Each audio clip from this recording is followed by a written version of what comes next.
Well, I'm back in Cherryville, ready to let me get this situated here so I don't look like I'm out of whack there. I'm back in Cherryville. I hope the stream is good. Uh, I'm in our new Napa store. This is my makeshift office right now. I've got my iMac and chatting on it. I got it. My desk is a card table right now, so I don't have a fancy desk or anything. So I just got the little vinyl card table that's a little bit wobbly, but I'll try not to touch the monitor or whatever and see what I can do. But I am glad to get back, glad to get started again. We had an episode last week where I had to go down to Savannah and drive in place of a driver that decided that he wanted to change careers all of a sudden. So he left me in the dark one night. He just didn't show up for work. People are fickle out there. It makes you wonder. And like I said, we feel like we're paying a decent salary for guys. We feel like we're starting them off at about $50,000 a year, and that's a 5-day-a-week job. And with some benefits. I mean, we don't pay their full insurance, but we subsidize the insurance, and we have we can provide dental, vision, and 401k, and a good salary. And most of the jobs are just in and out the same day.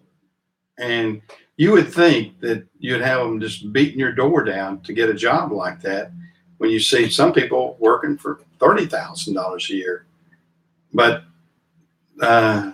truck drivers seem to be fickle right now. They seem to be in a situation where they're jumping from one position to another real easily. So that's what we're up against. And hopefully I won't have an episode like that. I wouldn't have had to gone down to. Well, I had planned. We had a corporate meeting down there anyway, so I went down for that. And by being there, finding out that driver had quit the night before, threw me into driving for the remainder of the week. So I had to change my schedule up and drive the rest of the week. But fortunately, I can do it. I have a place in the Savannah area that we have a condo in Hilton Head, so we were able to stay there. My wife and my children were there anyway. They were able to have a little mini vacation. I had 1 day of vacation. The rest of the time I worked. So I was driving all night and then sleeping during the daytime and then getting back up and had 2 or 3 hours there and then driving back down and starting over again. So it wasn't as pleasurable for me because I get that. And even while I'm driving at night, the problem is the office at FedEx and Amazon, all the rest, they think I'm up all during the day. And if I've driven the night before, I just get awakened. And that's what happens in a situation like that.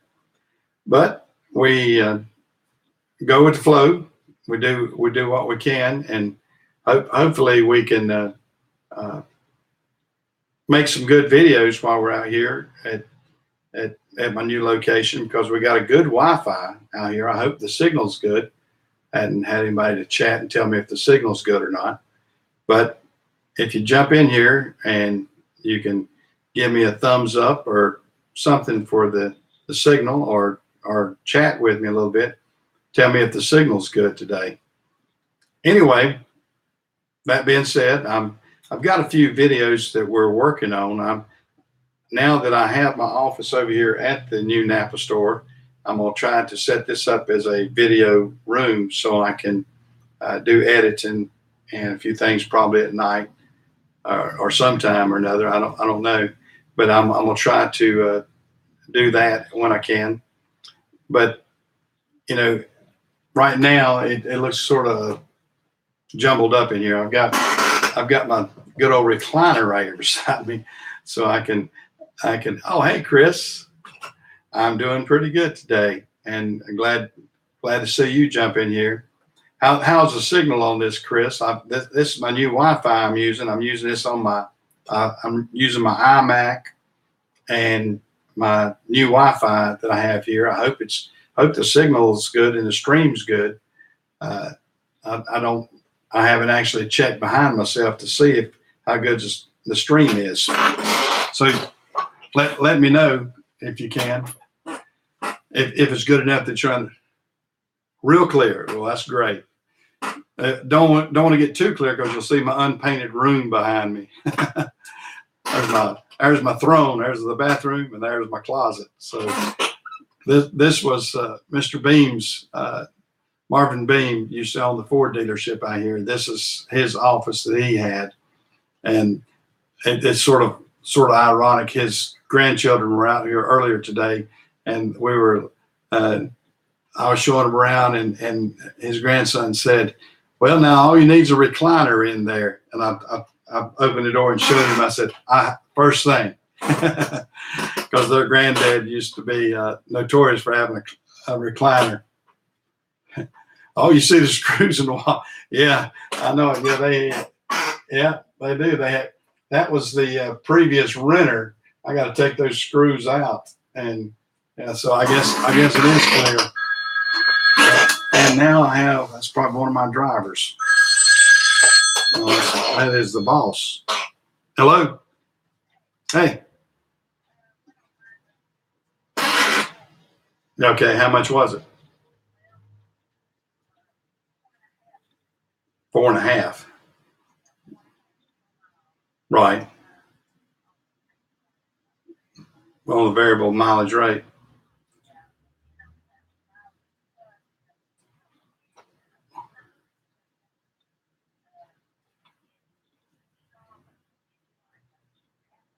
So we get we get 5 cents then on that. 5.5 cents. Okay, so the total raise is 6 cents a mile. Oh, 5 cents in Charlotte. Okay.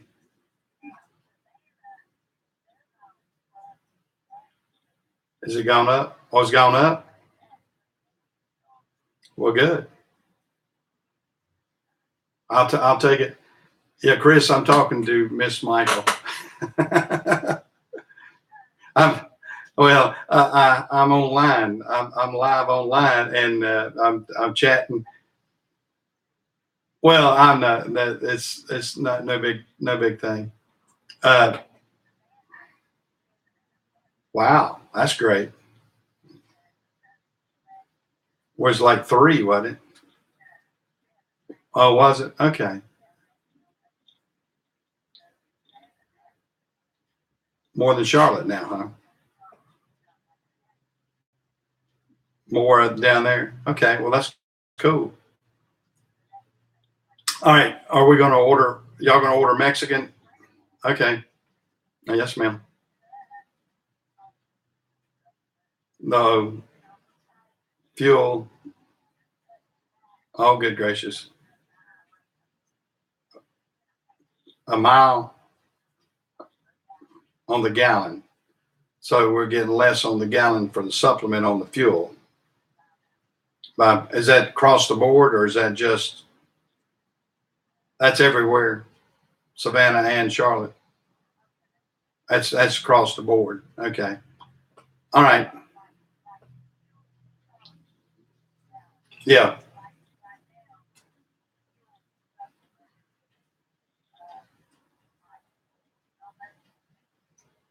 Right. So they've cut that up.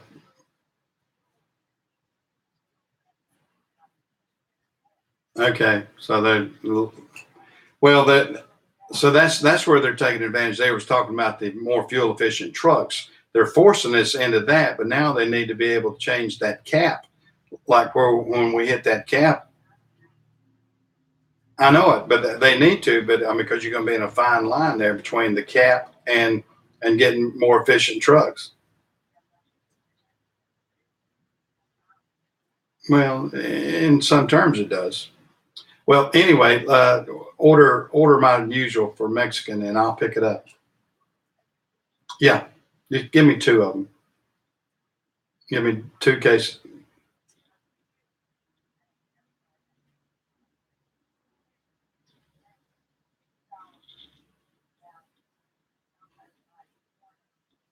Yeah. Okay. All right. Well, I'll catch you later then. Okay. I got Brian beeping in, so let me get that. All right. See ya. Yeah, I got a driver beeping too, so I'm gonna have to do that. Well, I'm in my afternoons right here. I'm sorry about that. We got our new raise for our FedEx ground trucks, and you might have heard me discussing some of that in the background. Hey, Marco, two quesadillas, please. Marco, now aren't you glad that I like Mexican food now? Hey, yeah, I bet your wife can make good quesadillas, can't she? And um, but yeah, we've got we've got let's see a good raise coming. It seems like a decent raise coming with FedEx Ground.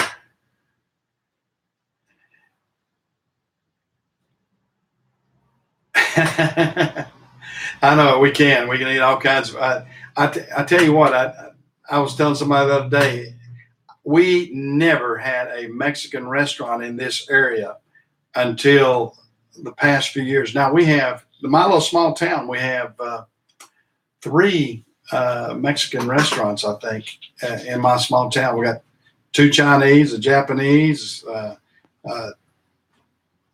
two or three Mexican restaurants. It's diverse. The United States is diverse now. It is a melting pot out here because I had never eaten at a what I call real Mexican restaurant until I was out in California about, I believe it was about 1980, 81. And I was driving out there, and the other truck driver said, "Come on, we're going to stop at so and so." I forgot what, and it was just wasn't a hole in the wall, but it was just an out of the way Mexican restaurant. And golly, that was the best Mexican food I'd ever had. I mean, up until then, what do we have? Taco Bell. That's not Mexican.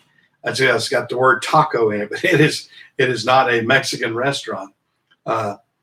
And until you actually get the real Mexican restaurant, that's like we always used to love to go to Open Kitchen in Charlotte when I was young, because that was a real Italian restaurant. It had real Italians running it, and they knew how to make the food right. And you find so many chains and everything out there. If you don't find one that's actually, if it's an ethnic food, you need to have the real ethnic families running that, because if you don't, you're not going to get the real flavors. And but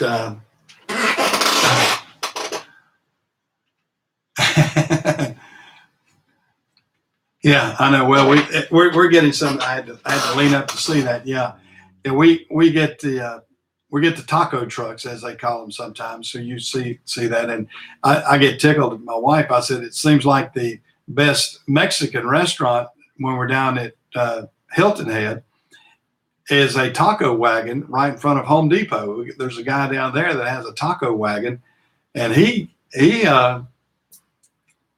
actually does great business, and evidently has. I've never eaten his food, but they say it's really great, and it smells good when you go by there at Home Depot. But he has a taco truck that he sets up there and all that sort of stuff. But yeah, I'm sold on real good Mexican food.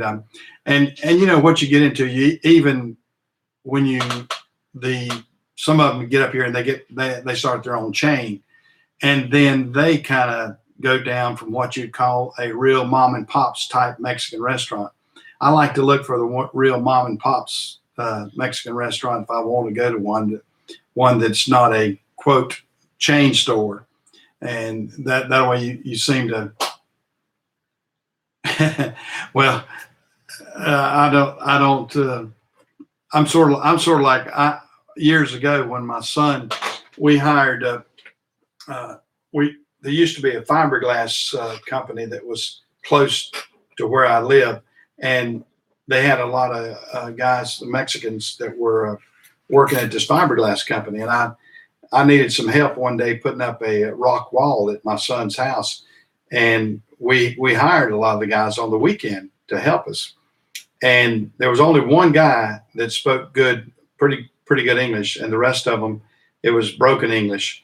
And I was trying to feed them and everything, and I asked them one day. I said, "What would y'all like?" And they go, "Burger King, #5."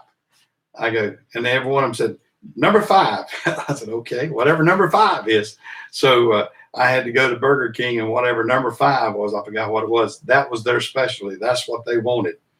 And so we got whatever it was, but they had enough English spoken that they could do that. Nowadays, though, you can pick up the smartphone. Got a we have real good friends. My wife, when she was young, she was able to keep a foreign exchange student from Argentina. Her name was Sylvia Lacasio, and we have through the internet and through Facebook and a few other things, we've been able to get back in touch with her after almost 20 or 30 years of being out of touch with her. And Facebook has come along and really helped us out, and YouTube too. We actually made some YouTube videos, shared some YouTube videos.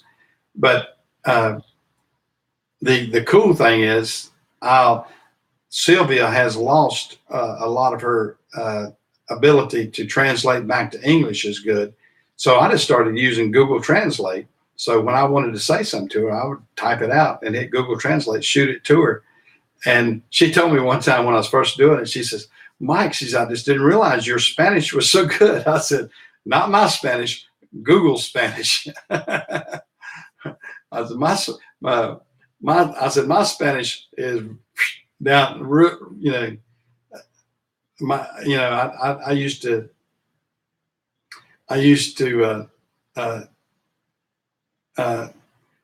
to kid people. I said, "Yeah, I lived when I was young. I had a German family on one side and a Mexican family on the other side." And I said, when I was young, I learned to count.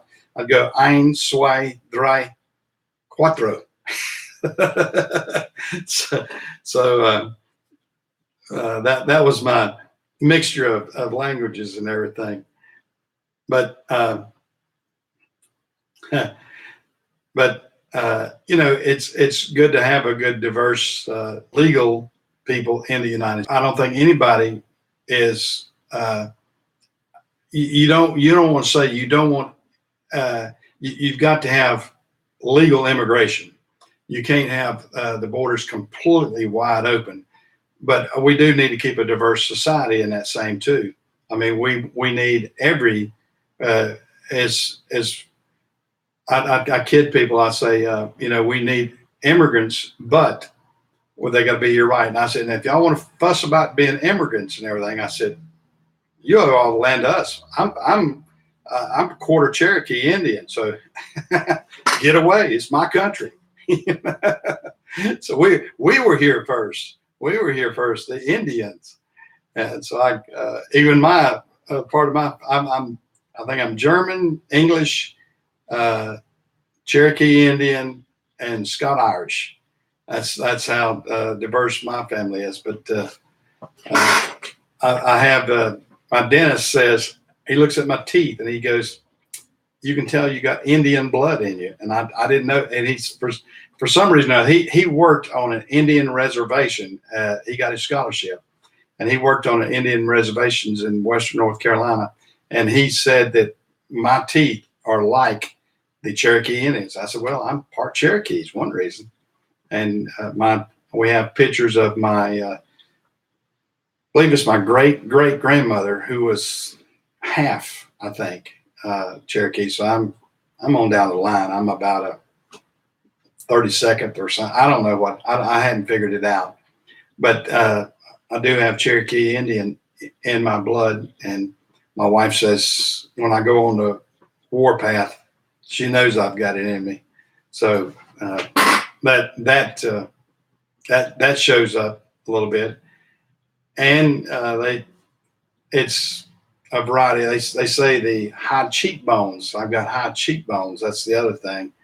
Um, I don't know. That's the different traits. Different traits for different ancestry and everything.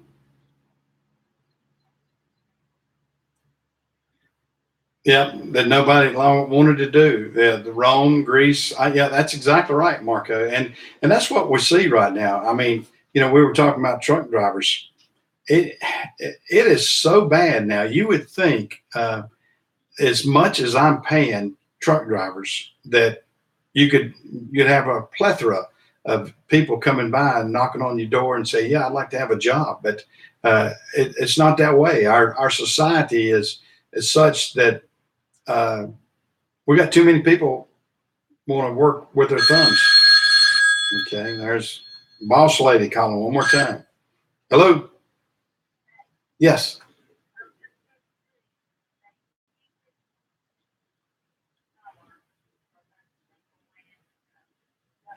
They increased what now? Oh, great. So they did finally get $1 on drop and hook pay. Great.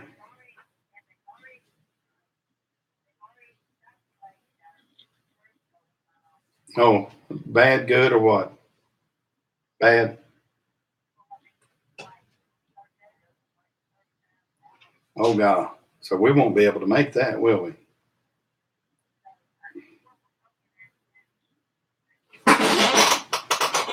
And see if we can get that recalculated. Yeah. Can they recalculate that? Yeah. I, I know it. All right. Well, just do that. Have you ordered the food yet? Okay. Well, call me back when you got the food ordered. All right. See you. Bye. Always about the food, guys. You got to make sure. That the food is there. I hope everybody ordered on Amazon Prime today, so my trucks are running. Since we have a couple of Amazon trucks, of course, we only have a few. My FedEx trucks will probably get hit hard because of the Amazon Prime Day. I don't know if y'all took advantage of that. I know I'm going to probably order a few things that I saw on there. That, of course, they had some glitches in the system I saw earlier too. So I don't know. I don't know if anybody's ordered that or not. But you know, yeah, I think we.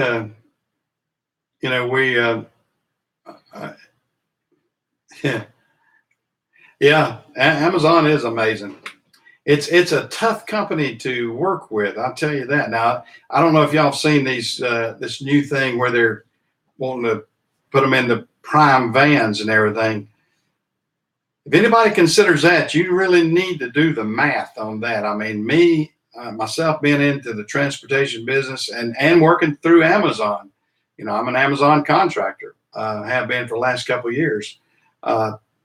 It is going to be a tough row to hoe, I think. And the profit margin, they're saying that they're wanting the guys to start off with 5 vans. You have to first, I think, from what I gather, you have to invest $10,000. You have to give Amazon $10,000 to be considered. Then they're going to check your credit. Then you're going to be buying the van that they say that you have to buy. They say they got a great deal on it, but still, it's the same van.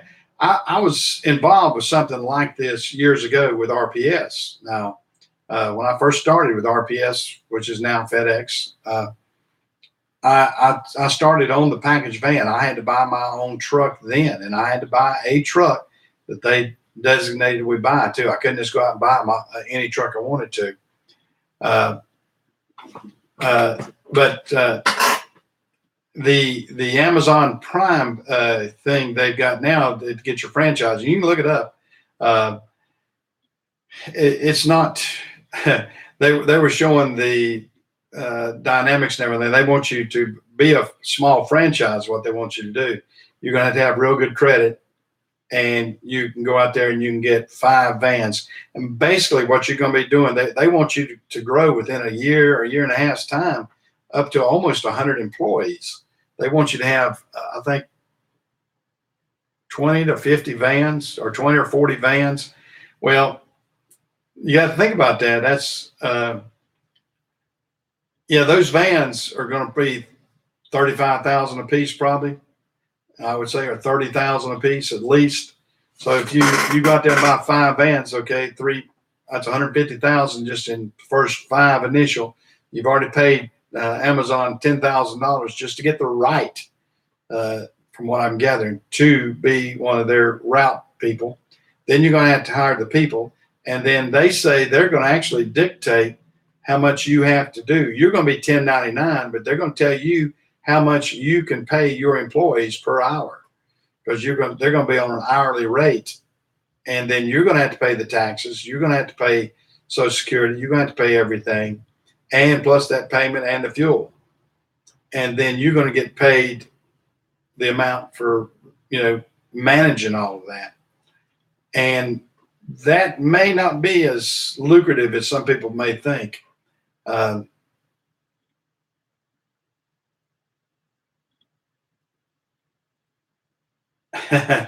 Yeah, they do. They have unlimited. They have a lot of boxes to move. There's no doubt. I mean, they'll move the boxes. I'll give you, for instance, when we first started the Amazon Prime tractor trailer division. I mean, it's not doing it now, but when we first started it, it didn't matter if it only had 30 boxes on that 53-foot trailer. They would send it on because it was designated to get to that place. So, I mean, I first couple of loads that I pulled for them when they first got it initially started, I'm going, man, this thing feels like an empty. And you go back there to shut the door and you go, well, wow, it almost is an empty. But then the next couple would be all the way packed to the gills, it's all the way full. So, it's a variety of that kind of stuff. But if you're young, I'm too old for it. I'm not going to do anything like that. But if you're young, and if you got good credit and you're young, and you can do an investment like that, and you want to be a manager, it looks like they're going to be able to. I don't know what locations. I know they're starting it in Charlotte area, and I think any big metropolitan area they're going to have this. And that they already have their what's called Amazon Flex, where you actually do it out of your car. You can look it up online, Marco. I don't have a number, but it's online. But look it up. It came out on June 28th, I believe it was. But look it up, and somebody like you, Marco, who has good credit. And I know you I've heard you chat. You've got your own. Yeah, I'm an Amazon member. I'm a Prime member. I've been that, and that's a great deal. I mean, even for me, and some of that stuff, I'm pulling it on my own trucks. So, but as long as they're going to pay it, I'm going to take it. It makes or breaks the difference sometimes in what you're. I don't. Just look up. Let me see if I can. I don't know if I can pull it. Let me pull it up on the other computer here. Let me see if I can find that, Marco. I'll see if I can. Let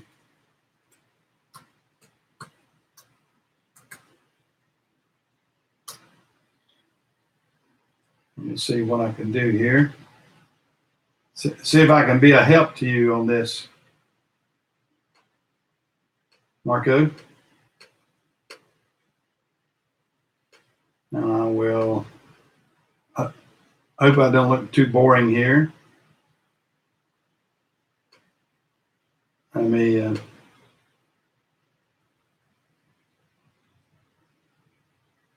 Yeah, let me pull that up right quick. Let me see, Amazon. I'm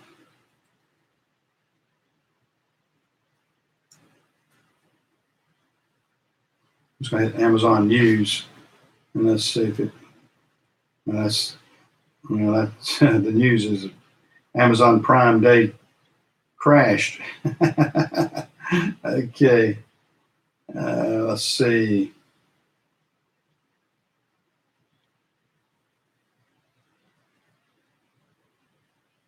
Let me see if I can pull it up new.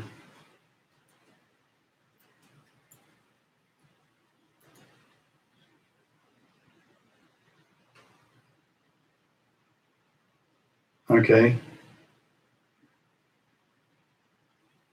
Let's see.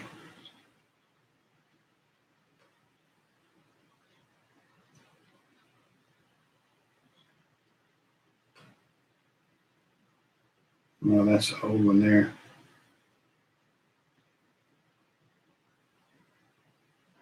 Well, shoot. Prime has crashed on today, and it's getting all the headlines. But there's a couple of there's actually one on YouTube. I saw one of them in there on YouTube, and it talks about the you can actually search it on YouTube and see if you can find it.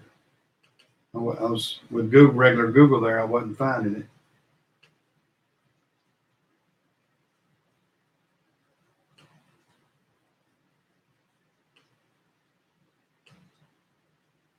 We're getting a rainstorm out here, and I'm gonna be able to check out my roof in here, which I'm tickled to death that we're getting rain for two reasons. We're a little bit. Okay, Marco, I couldn't find it there either, but I hope it.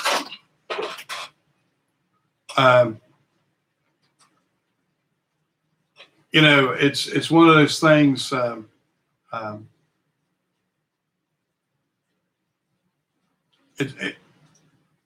Hey, Brian, glad to see you jump in here. Yeah, it's one of those things. I think that if you're young, you could probably go on that and try it. It'd be a lot of work if you're good at managing people, and I think it'd be an opportunity if you wanted to do it. But that would be the key to it. Being in a location where you're not going to have to.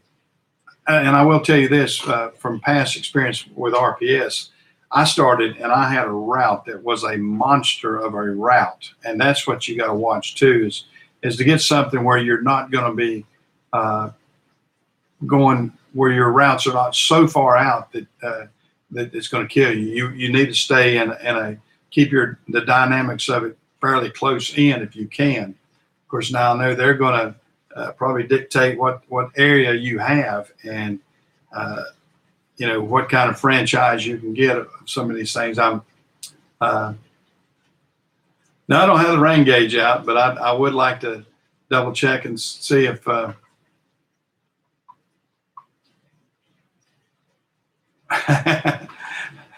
Marcos is too far away to haul scrap to Savannah, I think. Yeah, because Marcos, now you're in where, Texas or New Mexico? I forget. I forgot where you told me you were from. But yeah, Marcos, San Antonio. Okay, so he's Texas. Okay, yeah, I thought I knew it was somewhere down there in southern Texas or eastern New Mexico. I've been through there on I-10. I remember years ago I got caught in a snowstorm coming out of New Mexico, and I got on the CB radio and I was trying to I was trying to find a route around the snowstorm, and I got on the CB and I said, "Is there any other routes a little more southern?" And they said, "Not in the United States." So that's what I was as far south as I could get on I-10 down there, and going across New Mexico into Texas, and then from Texas went 10 and then 20, and then got up on 40 coming into North Carolina. But Yeah, that was as far south as I could have gone at the time, and I hit a heck of a snowstorm out there. And you wouldn't think, the average person go, well, it's not going to snow that much that far south.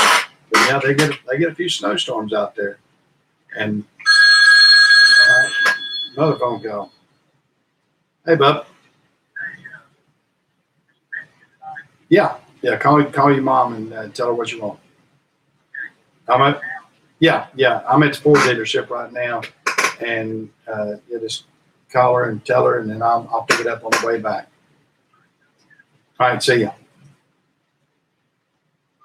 And life goes on.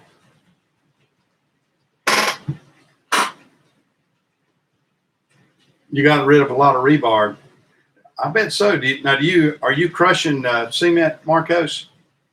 Are you digging up the cement and then crushing it and getting the rebar and everything?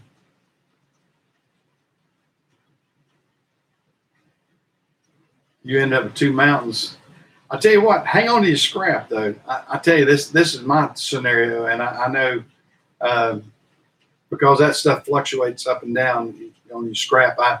I sold off a bunch of trucks that I had scrapped to a certain degree, and it never fails. After I had my auction, I had two different things that happened. Well, three now, and I've had something happen this past week that I could have used every one. I would have had scrap or used parts for every truck that went down in the past 5 or 6 weeks. I've had 5 or 6, and now I'm going out and buying the same parts that I sold and sold way too cheap.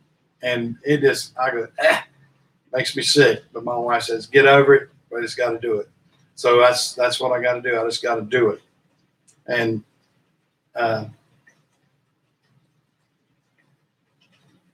he'll scrap anything from concrete. Yeah, armadillos. Armadillos are getting into South Carolina a good bit. I told them, my daughter-in-law, we saw one down near Hilton Head. They said, that's an armadillo. I said, well, no, that was possum on the half shell there.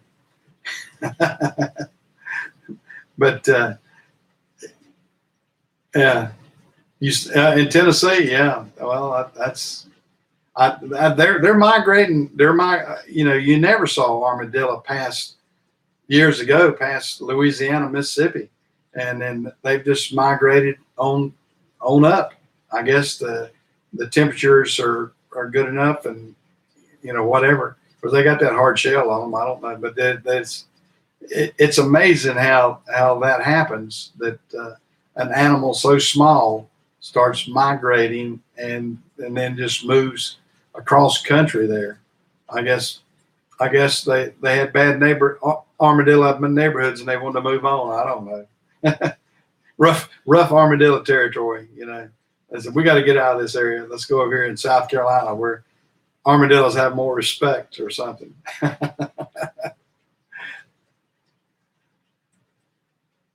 Oh yeah, they make a racket when you hit them. I hit them in a truck. I ran over an armadillo in a truck.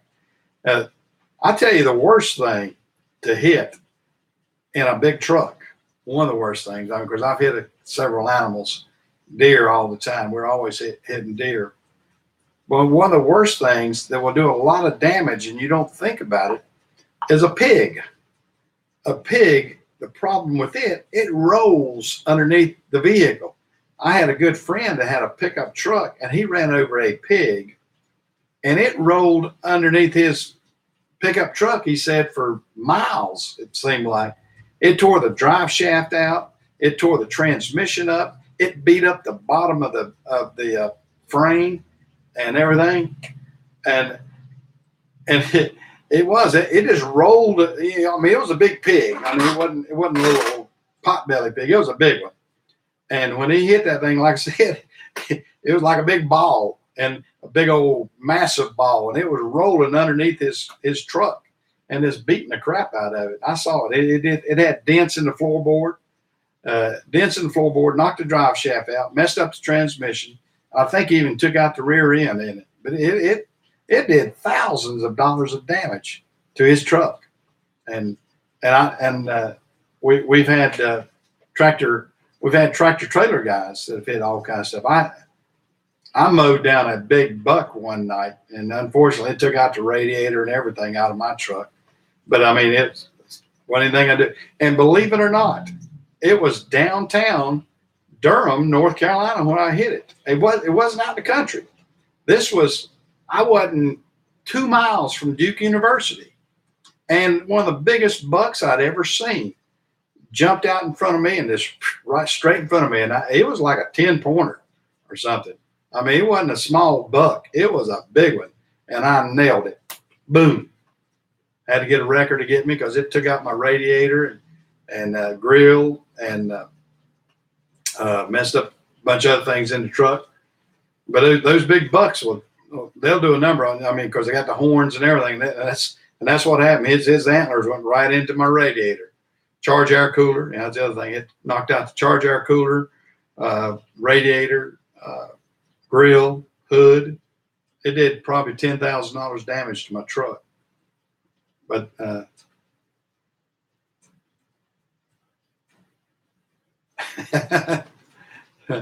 oh man, yeah, they'll get. I tell you what, they'll do a number on you.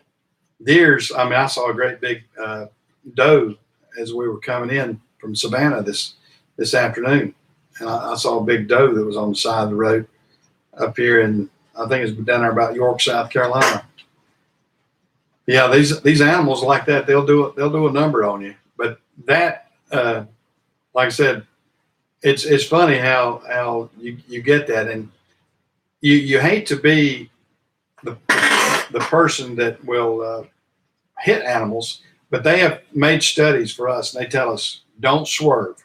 Don't if an animal's out there, unfortunately that animal's gone, but you can flip, and we've had guys flip tractor trailer trucks trying to swerve, and when they do, a set of pups they'll start dog trotting all around and wiggling. They're really wiggle wagons. If you were to do it like that one or two times, or one real erratic one, you can flip that rear trailer real easy on a set of pups. And they tell us, they say, guys, just hit it, hit your brakes, hit it head on, if you have to. And a lot of times when you swerve, they'll jump in front of you anyways, because they're going for the headlights and all that sort of stuff. So yeah, just you're better off just hitting the animal, unfortunately. Or as like my brother used to say, my brother years ago had a real fast 442. If you're an old gearhead, you'll know what I'm talking about. He had an old 442, 400 horsepower, 4-barrel carburetor. What did the 2 stand for? 2 fours, maybe it was 2 fours. Anyways, 442 was the initials of the O's 442. Big old car, but it was a muscle car. It was out about the same time the big Hemi engines were and everything else. And he had a 442 with the 4-speed. It was a hoss, and he could really let it roll. And he was headed down the highway, and him and his buddies, and they headed up to about 95 or 100 miles an hour, and they were letting it roll down a back road. And all of a sudden, here, big old greyhound, not greyhound, but a big old German Shepherd walked out in front of him. It went poof. They hit it. And his buddy says, "Oh man, what happened?" He says, "Doggone, if I know." So basically, doggone. He sent that dog to dog heaven, and that's bad, but that's what happens. That's what happens. Anyway, they it is what it is when it comes to stuff like that. Well, guys, I tell you, I hope is my picture pretty good. I mean, Chris a while ago said it's pretty good. I've got my new Wi-Fi. I'm spot on. Well, good. I didn't know if you can see my old ugly recliner. Chris said he could see the screws on the wall back there, and my fan in the background. I got one fan. Hey, JC. It's pouring down rain out here, JC, so I had to stop. Yeah. Well, there they calling again. But hello. Hey. Ticket 17. Okay. All right. That's when I can get off the stream then. All right. All right. I'll talk to you later then. All right. See ya. Well, remember that, guys. I'm ticket 17, so don't go pick up my order. And I don't know what all the kids have ordered. Yeah, that's Mr. J.C. Smith. Yep, he's. And am I? Well, I don't know if you're talking to me or JC. I'm in my new Napa building right now. We haven't remodeled this office yet, but I'm in the new Napa building, and this is going to be my office. Like I said, that's right there. That's my throne. Like I got my own private bathroom. Yeah, and then here's my closet. I'm gradually getting my electronics in here. I've got my iMac. I got an iMac, and then I got a MacBook Air, and then I've got a couple of my video helpers here that I've got, and we're trying to put out some good quality videos if I can. I'm gonna try to put out some with some about some Carlisle tools and some other tools, some Milwaukees that I'm gonna be carrying, a few other things. So I'm gonna try to put out some good videos when I can. Golly, when I lean up, I scare y'all guys, don't I? I get right up on the screen. Well, JC, did you get everything done with your? I saw your tools and everything, and your tool repair. Did you get back in time before the end of the day and get some work done on that?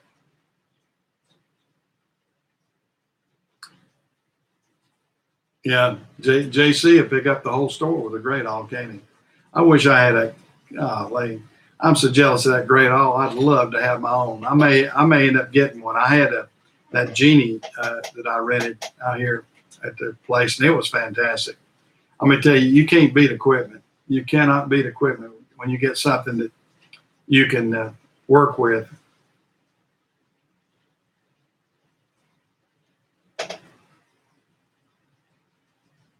Uh-oh. The phone business. Uh-oh. Is the phone giving you a hard time, JC? I know you said that Android was cracked and everything. I tell you now, I've got an Android. I got the Google phone right here. That I've really enjoyed it. Now, this is the second generation Google phone. They got one newer than this. But these Google phones are pretty neat because the Android system, it's pure Android. It's not like when you order some of these others from Samsung and all that, you get all that crap that they put on. This one's a pure Google phone. It doesn't have any other crap on it. And that's what I really like about it. And I think that, I'll continue getting these Google phones. They're a little expensive, but they're an awfully good phone. They're great as far as they take advantage of all of Google's knowledge as far as like spam numbers. My phone will turn completely red and say spam when it is a notified spam. When it's a known notified spam phone number that has been listed by Google. I guess everybody that is typed in says this is a spam, and it'll take care of a lot of this telemarketing. So I'm real tickled with that. I mean that in itself, and it's got the OLED screen and everything. It's really good little screen. I got the one that's sort of handheld. I've got several phones. I've got the Google phone. I've got the iPhone 8 and the iPhone 10. I like the 8 better than I do 10 if you're looking at iPhones. The 8, for some reason, I like it better. The 10, you have to do a lot of flipping and everything else with it. So I'm not.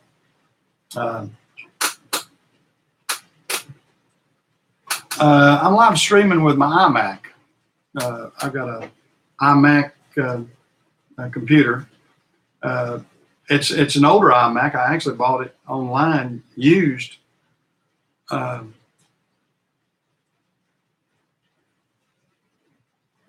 accept 3 email accounts. Huh. Uh, yeah.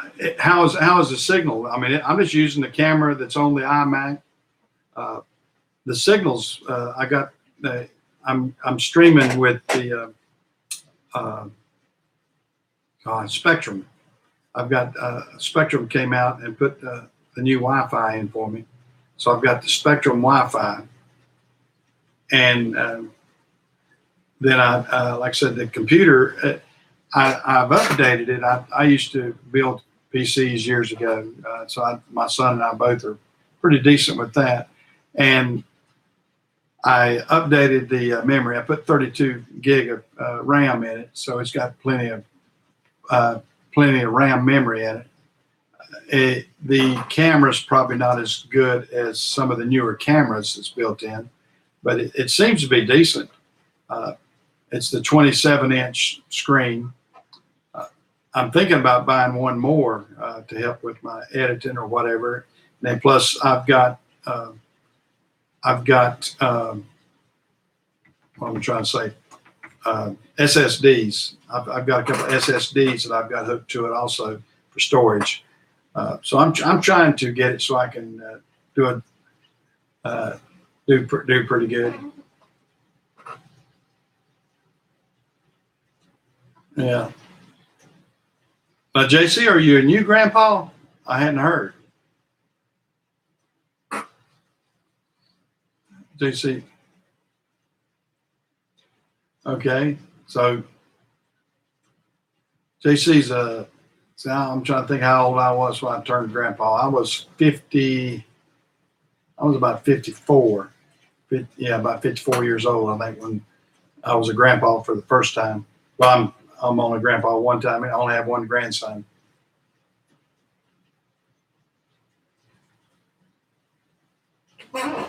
Yeah.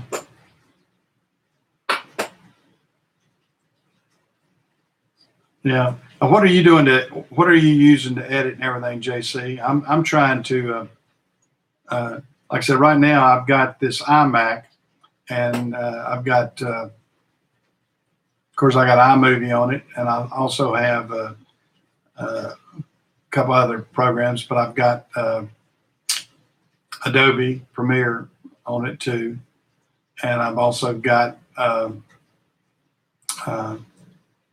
what's the other one here? I got 2 or 3 good programs.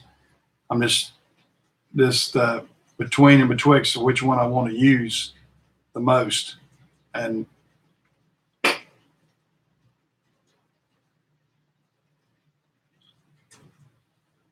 now, you use iMovie, Chris. Yeah, iMovie seems to be pretty simple. I've got several of the July 24th. Okay. Now, is that going to be the first grandbaby, JC? Okay, it's almost grandpa. He's going to be a young grandpa because I think, how old are you, JC? 40, 45, 46, 44? Somewhere in there. I think you're around my son's age. I can't imagine my son being a grandpa yet. He's barely doing good to be a father, much less a grandfather.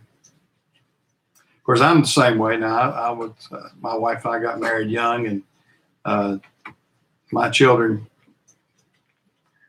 like I say, are. How old are you, Marco?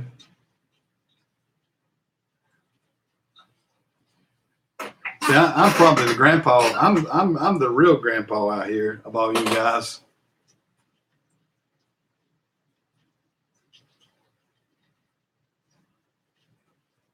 Da Vinci. Okay, I hadn't seen that. Marco's 46. Okay, well, Chris, you're in your 30s, aren't you?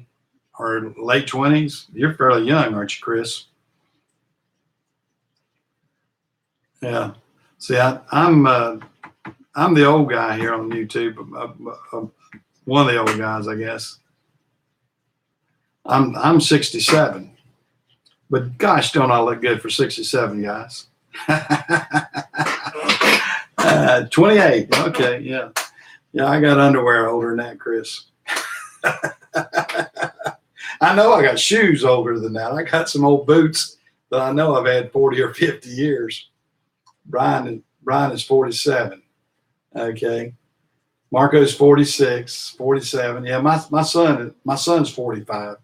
My daughter's 47. So y'all are my children's age. Oh, you're 41, Brian. Okay. Marco's just teasing you. Okay. Yeah. Well, age is just a number. It's just a number. I mean, it's what you make of it. I have a lot of people that question why I'm still out here working at my age. They say, "Can't you retire?" Sure, I can retire. I could quit. I can sit back on the beach if I want to. I'm financially stable, but I don't want to. I mean, that's the difference. Yeah, I know. I've got equipment older than you too, Chris. That's for sure. I got some tractor trailer trucks older than you. There's one of mine. Hey, Brian. Run that new. I think it's 419. Run it tonight. Now that's one of those new Cascadias. Yeah, run it all night. I've got Ronnie running the blue truck. Him and Jim are going to have to run that this week. Yeah, it's got a fuel card. The logging device. Now you'll have to run that logging device you've been running.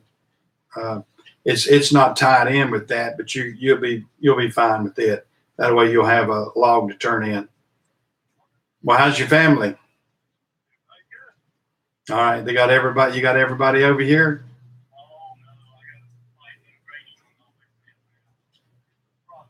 Have you got her over? So you just came back by yourself.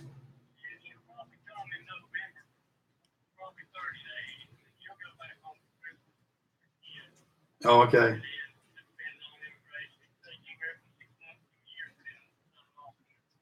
I got you. All right. Well, you take care. Just run that one tonight, and then see how it does. We had to do some work on it and everything. All right. See ya.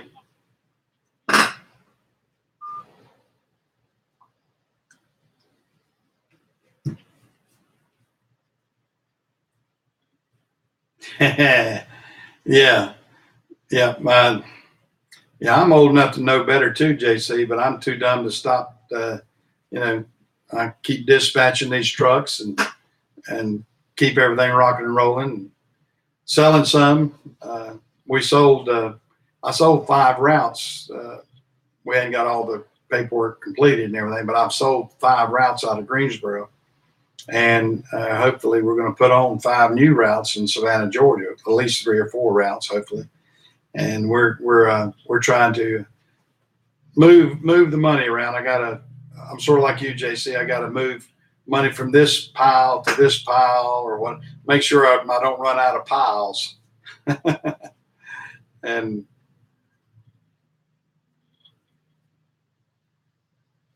that's right. I don't need I got a recliner right here. Look at this. I got a rocking recliner, guys. Look at that. I got a rocking chair and a recliner. So I'm the cat's meow over here at the old shop. No, not big piles. Small piles. You just got to make sure that the pile, you got enough in this pile to pay what you got. Like I was saying the other day, I was telling somebody, I said, yeah, this cash flow, think of the ocean. The ocean will remind you, it comes in big waves, but what happens? It goes right back out in big waves. So that's the ocean is a very prime example of way cash flow or cash money happens in big business and everything else. I mean, we got a lot of money comes in, then we got a lot of money goes right back out. So that's the way you kind of look at the cash flow situation on a lot of this stuff. It's tough. It's tough out there. you got to be able to managing money.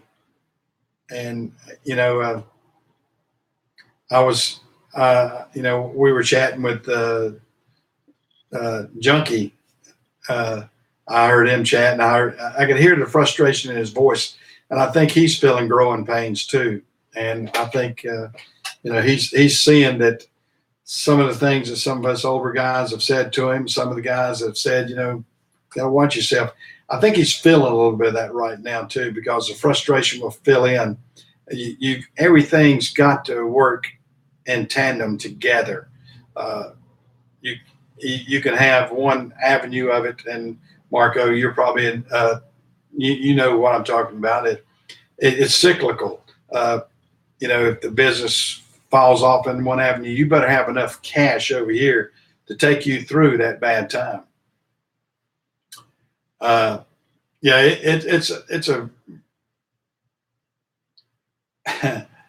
it, yeah, mosquito bite look big. Yeah, I guarantee it. I've had some bad times too. I mean, I'm not bragging per se, but I'm in probably the best financial shape that I've ever been in my life. Uh, I, I'm more capable of being able to do things that I want to do. I'm not rich. I'm not rich. I'm stable. Uh, I guess some people I might be rich, but it's all in how or like I got a brother-in-law that's a orthopedic surgeon, and I used to kid him years ago. I said, "Man, you rich?" He said, "No, I'm just at a different level of poor," and that's about the way you look at it. Everybody's at their different stages of in their life or where what they've accomplished. The main thing is to stay on your plateau and not don't let your debt over exceed yourself. I mean, you can. It's nice to go out and buy a bunch of new trucks if you can afford it, but those payments are going to come to you regardless. Those payments are going to eat you alive if you don't have enough capital to pay for that as you're going along. You've got to. I mean, it might look good saying, "Oh yeah, I got these many runs, I can do this and do that, whatever." It doesn't take but a few bad weeks or a couple of bad experiences, and you're going to have them. You're going to have, things break. I don't care if you buy brand new. And JC and I both were kind of chatting about that the other day. You got a lull there with brand new equipment. And I always call it about the 75,000-mile lull. And 75,000 miles in the trucking business is not much. And then you're going to find out real quick what you thought was all under warranty is not going to be under warranty. You're going to, I had one, I remember the first time I got one probably 30 years ago, and I got a brand new Mack truck, and they came in and the salesman said, it's under warranty. You got a bumper to bumper warranty. And it's up, I think it was the first 100,000 miles bumper to bumper. Well, I had something major went wrong, and I pulled it in. They got in there thinking, well, all that's going to be warranty. And they came back and they said, oh no, your bill's going to be about $6,000. I said, $6,000? I said, for what? And they said, oh, this doesn't apply. I said, now wait a minute. I said, when I was sold this, I was sold bumper to bumper warranty. I said, I have it in writing. I said, show me where that damn part is not in between those two bumpers. I said, I have a bumper to bumper warranty and you're supposed to honor it. And they pulled out all this stuff, and here's the fine line that nobody reads. It's except, whatever it was. And they'll get you. I think Justin the other day was talking about he had a rock that knocked out a radiator and everything, and he $6,000 on the radiator by the time they got through with him. And those things will happen. Those things will happen. You got to stay on top of it. But it's a tough road to hoe out there. It's a tough road to hoe. I mean, it's business. Yeah, that's what he said. It was $6,000 for one of those new dump trucks And he knows he could have done it a lot cheaper. I could have done it. I mean, generally speaking, I mean, we pull out radiators all the time, and we have maybe $1,200 tops in a radiator on a big truck. Usually, the radiator, I can get them reframed and everything. My cost of the parts and everything is usually around $8. And then, my labor pulling it out, I'll have $300-400 labor. My shop, I'll charge it back to me. Internally, $200 or $300 involved. But that's just the way it happens. Yep. Business is like a roller coaster, full of ups and downs. And like an old salesman told me years ago, and I got real frustrated one time when I was a car salesman for a short period in my life, actually in this dealership right here. But one of the old sales managers, he saw that I was really frustrated and kind of got mad because I got slip seated on a deal, and he pulled me into his office. He said, "Mike," said, "don't let that upset you." He said, "You're a good salesman. Don't let that upset you." He said, "It's like bananas." I said, "What do you mean it's like bananas?" He said, "Sales are like bananas. They come in bunches." And I kind of always remember that. So they do. I mean, and good times, bad times are like that. It's like bananas. It comes in bunches. Sometimes it's bunches of good stuff. Sometimes it's bunches of bad stuff. And so,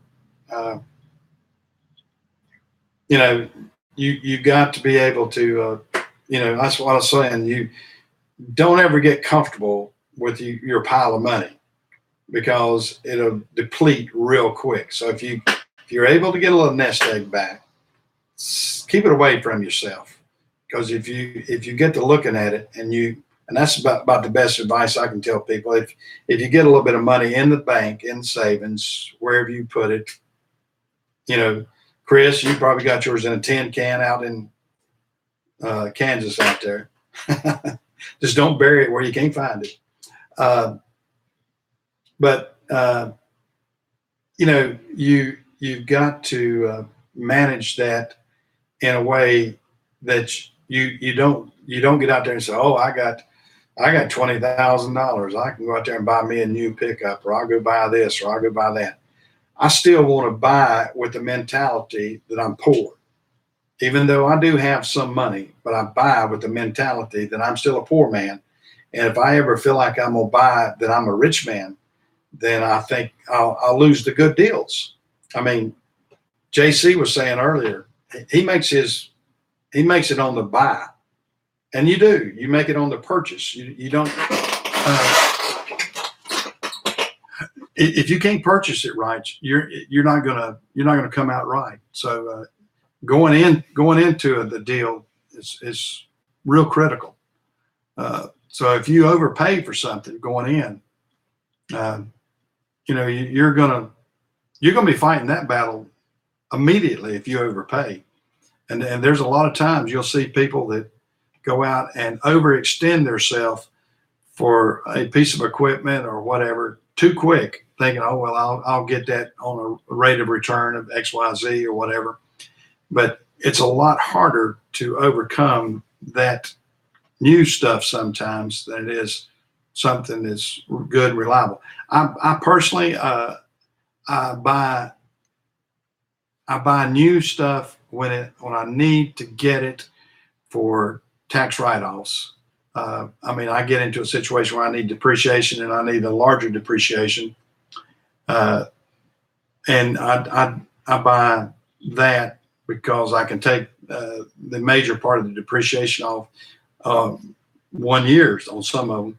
I mean, if I can depreciate out $100,000, it's good to do. And sometimes you'll need that because it's all a numbers thing, and you've got to have a good accountant to make sure that your purchases stay in line with your revenue, and that you can do that, because if not, you're going to give the government a bunch of money. I mean, JC and I both were chatting earlier today. I don't want to give the government one more penny than they deserve. I deserve as much money that I can physically keep myself, what I've earned, by working hard. So that's my goal, is to keep as much of my money as I possibly can. Some people, they don't look at it that way. Oh, you pay your taxes, do that. I feel like I can do a lot of good by growing my business, hiring more employees. They pay their taxes, I pay my taxes, and then I take every single deduction that's allowable out there that I possibly can. Because if I don't, I'll be out of business. And that's the plain and simple of a lot of it. And yep, everybody's got to be ready for a deal. JC is a prime example. I told JC I really admire him. He's done a lot for, what he does, and heck of a salesman too, snowball salesman, and to all those Eskimos. And uh, yeah, I tell you, I give you a perfect example about you asked the deal. There was the old joke goes around. There was this little boy. He was about 14 years old, and he was standing on the corner, and his buddy said, "What are you doing standing on the corner every day?" He said, "Watch, come on down, I'll show you." So he was standing on the corner, and this good-looking lady came by, and the boy looked at her, and he says, "Hey, lady, would you like to screw?" She does slapped the crap out of him. And his buddy looked at him and says, "Johnny," he said, "don't you get slapped a lot if you do that?" And he said, "Yep, but guess what else I get too?"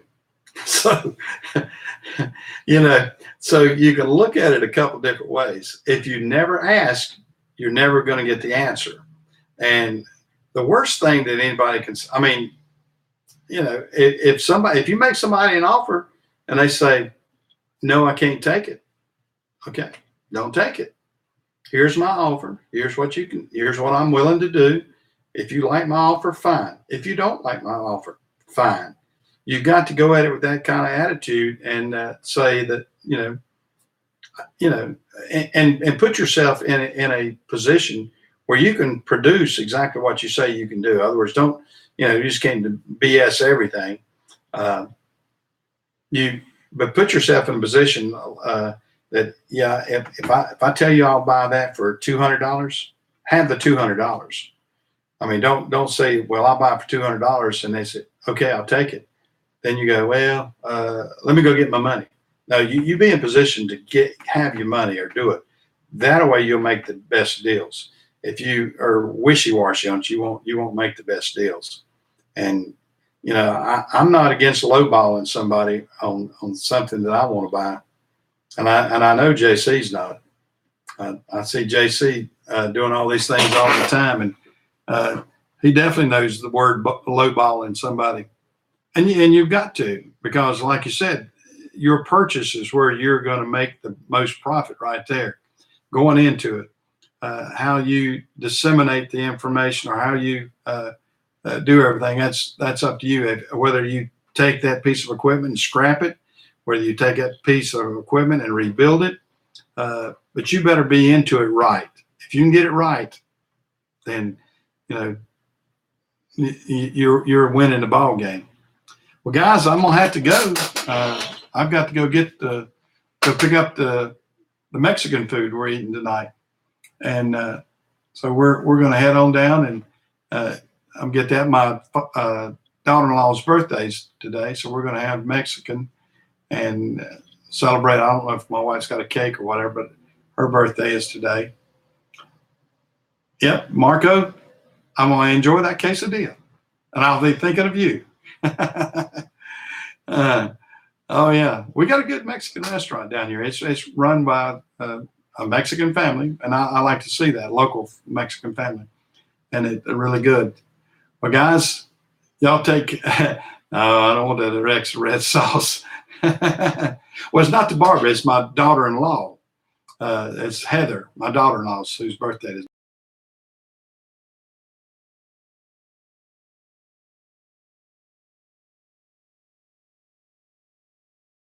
Out here again, and hopefully we'll be able to chit chat some more.